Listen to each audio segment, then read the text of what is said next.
Olahraga ya, gue baru kelar nonton untuk tadi race GP dari Misano ya.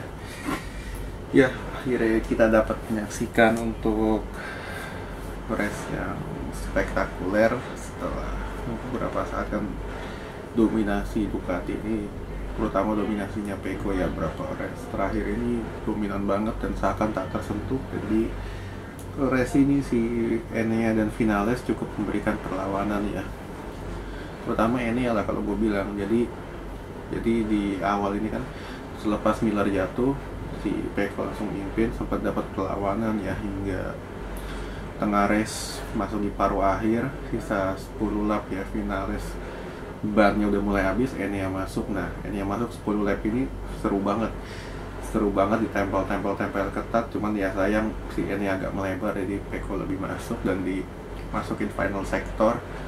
Dua-duanya ini coba tekan gas dan pabrikan yang menang, factory ya. Ini bisa jadi salah satu gambaran juga bagaimana Ducati ya, mengerikannya Ducati musim depan, bahwa lu nggak cuma punya satu pembalap, tapi lu punya dua pembalap yang bisa bersaing untuk merebutkan juara dunia, seperti Yamaha tahun zamannya Rossi sama Lorenzo lah.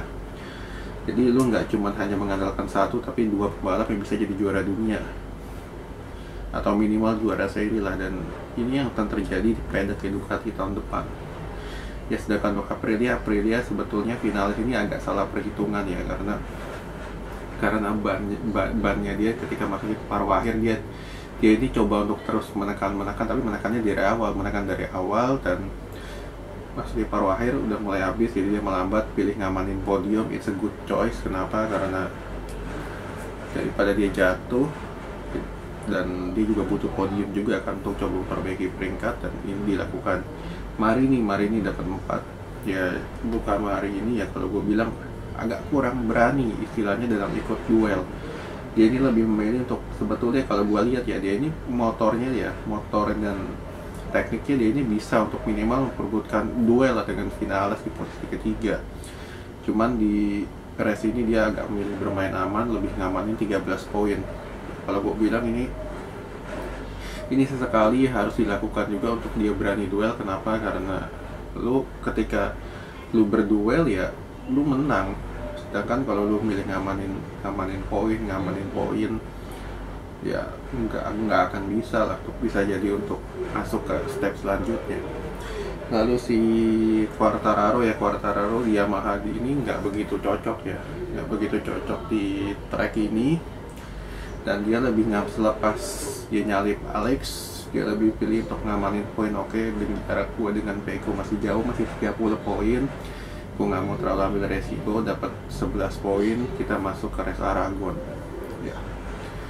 Alex kalau gua bilang selepas dia cedera kaki ya, dia belum pulih, jadi kita nggak bisa lihat Alex yang di awal musim. Ditambah dia ini kan, feeling gue ya, dia ini ada pressure juga dari timnya bahwa kita sekarang udah sini, kita menanggung lah, kita harus juara dunia ya. Gue bilang musim ini Aprilia belum bisa juga, karena dari sisi motor pun kalau gue bilang ya ini step untuk bisa jadi saing oke, tapi lu harus punya satu perbedaan yang dimiliki oleh tim seperti Ducati, tim seperti Yamaha atau Honda berapa tahun sebelumnya. Dan ini kalau gue lihat Aprilia masih belum sampai ke tahap itu.